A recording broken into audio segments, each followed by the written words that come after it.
Shields up, Ironbreakers. Rurikhan here coming at you with another video. Welcome back to Monster Hunter World. And as you guys may have noticed, Summer Twilight Festival is upon us. So get your asses to the Gathering Hub and get engaged with the festivities.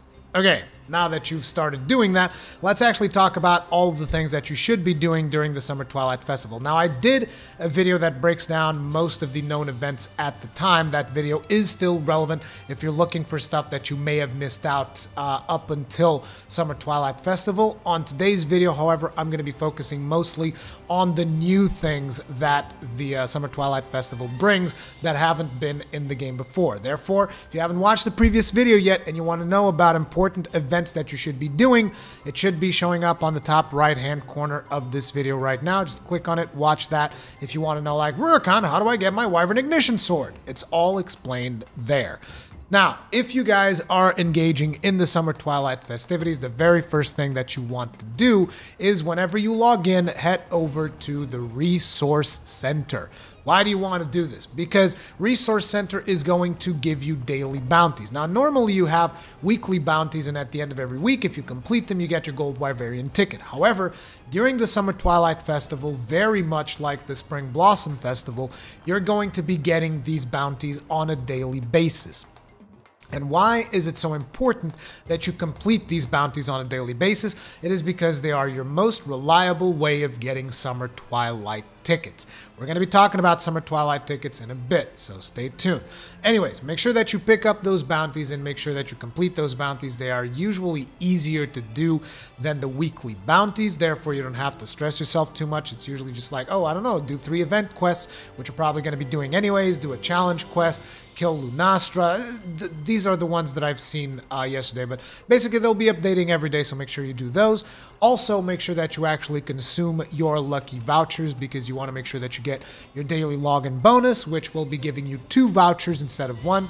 At least I think it gives you 2 vouchers. I gotta be honest, I don't actually remember if it gives 2 vouchers or not. I know that during Spring Blossom you got 2 vouchers, so I'm pretty sure you're gonna get 2 vouchers this time around as well. But the other thing that is important for you to receive your daily login bonus is because that is another way in which you're gonna be getting Summer Twilight tickets. Okay, so now that we've talked about Summer Twilight tickets, because it is one of the limited resources that you'll be able to get during the summer event. And by the way, don't worry about it. Even if you miss 1, 2, 3 days of the event, you should still be able to get enough tickets to craft everything that you could possibly want, okay?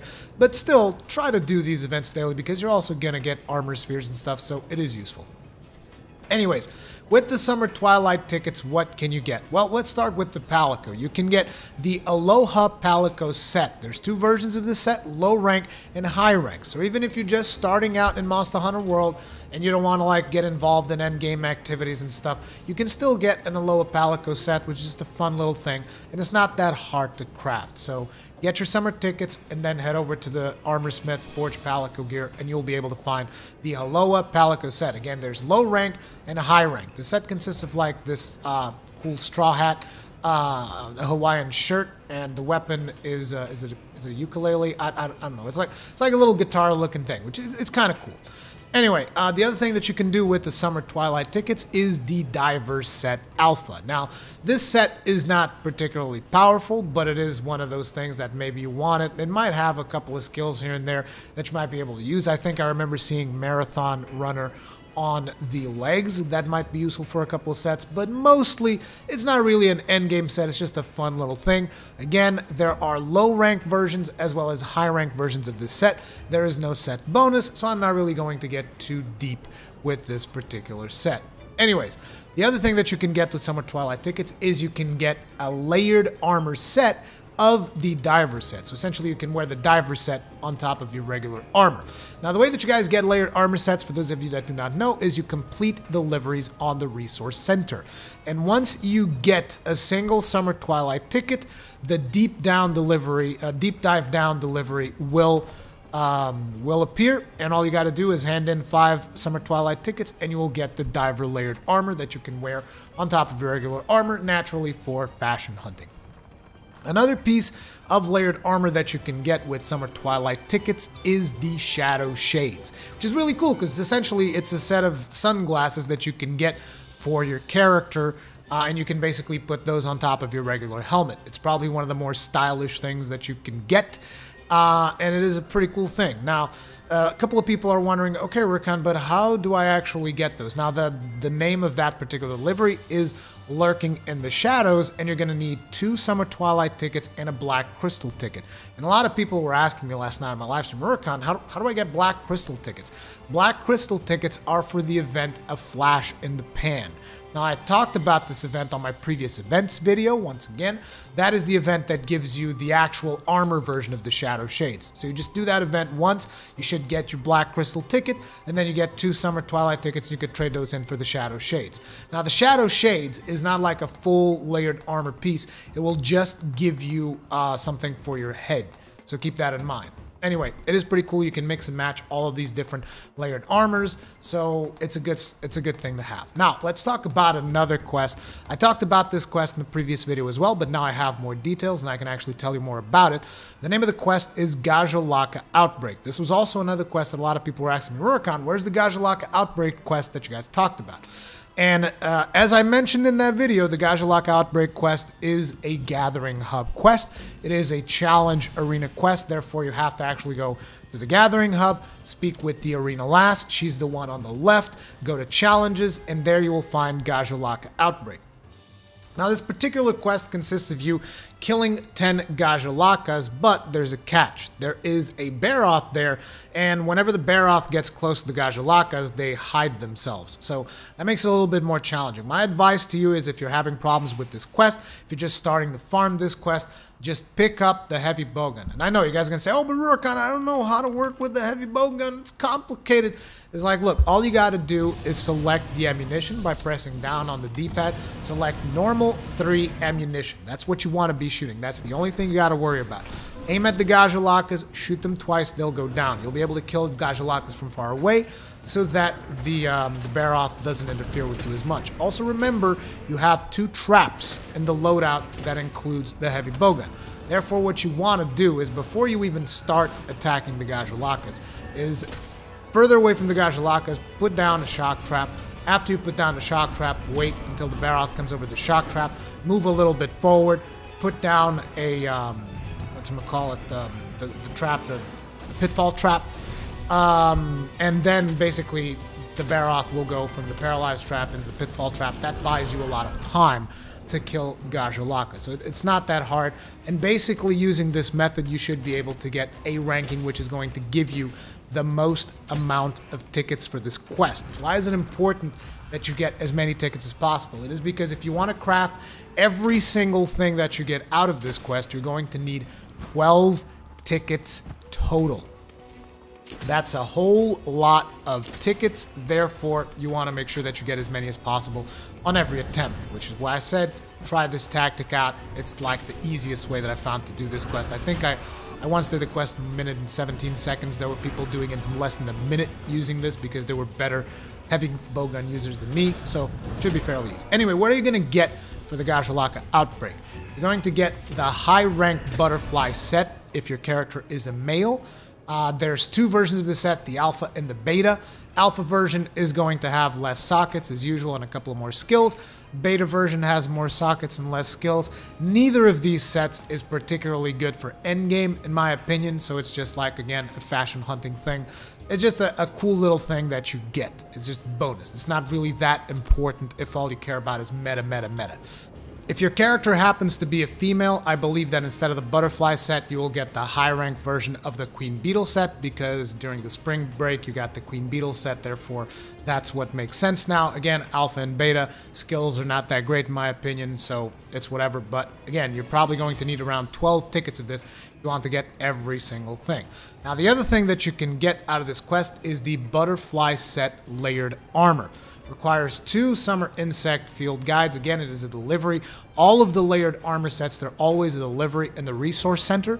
So once you get a couple of tickets, hit the resource center, go to deliveries. Name of the quest is Float Like Butterflies. I don't think you can actually get anything else out of this particular quest.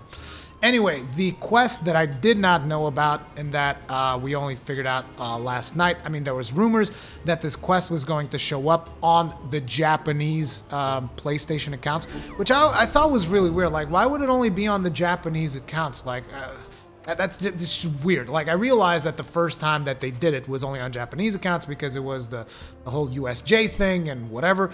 But it's like, for this event, it would make more sense it would be on all accounts. But I didn't talk about it earlier because I didn't know if it was coming or not. I kind of suspected it. But anyway, this is a limited quest that we didn't have access to up until now, unless you were given that quest by another player.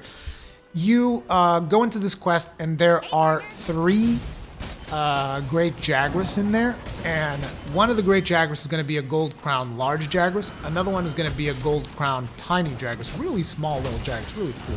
You should do the quest even if just to see like the tiny little Jaguars in action. It's really funny.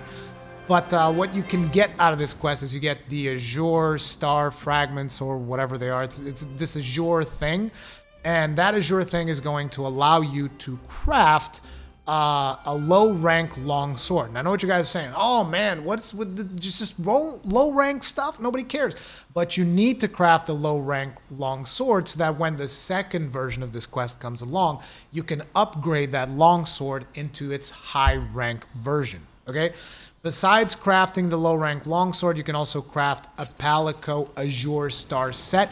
It is also a low-rank set, and that is a little bit disappointing. I don't think there's a high-rank version of this set because it actually looks really cool on your Palico. It's like this blue-looking samurai armor. It looks really, really friggin' cool in my opinion.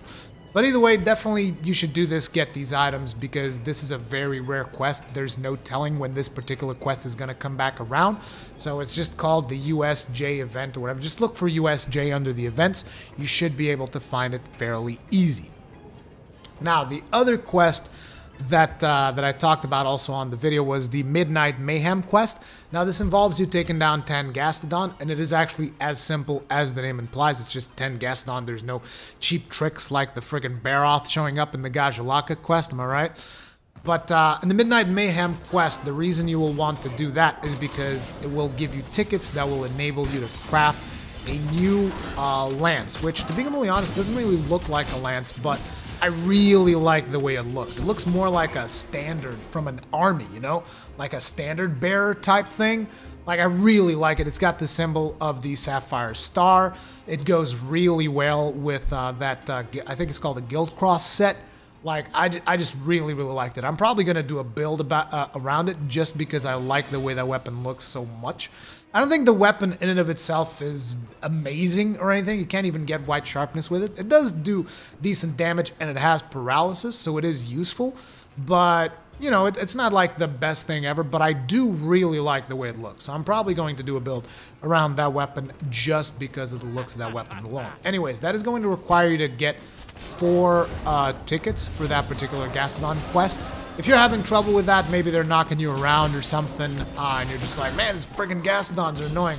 Look, just take the Rocksteady Mantle with you, and you should be fine. Just take the Rocksteady Mantle, beat the crap out of them. They're super easy, okay? And these, in my opinion, are the main things that you got to be focusing on. Just remember, every day you log in, get to that resource center, pick up your daily bounties so that you get your Twilight tickets. Spend your lucky vouchers while you are doing this event so that you can always pick up your daily login bonus, which is going to bring you more Summer Twilight tickets. And that's pretty much all I have to say on the event so far. I suspect, again, this is not confirmed, I suspect that maybe on the second week of Summer Twilight Festival, we may get the second USJ quest. That might be a thing or not. So, I don't know, because they haven't really talked that much about the USJ quest up until the point that that I made this video. At least not that I'm aware. Also, I'm sorry if in this video I sound a little bit down or something. It's just I'm just a little bit disappointed about some stuff with YouTube. So I'm just sorry, you guys. Whatever. Anyways, if you guys enjoyed the video, remember, hit the like button, subscribe, bell icon, all of that good stuff. By now, we'll have the 2 usual suggestions for 2 more videos that you guys can check out from me if you are interested in them. Very quick recommendation, if you guys own a Switch, I would very much advise you, if you don't plan on playing Octopath Traveler least try it out. Just download the demo and try it out. And I played the demo yesterday, really cool. Probably going to be streaming the game today later on Twitch. Really, really, really fun game. But, yeah, thank you guys very much for watching, and I'll see you guys in the next one.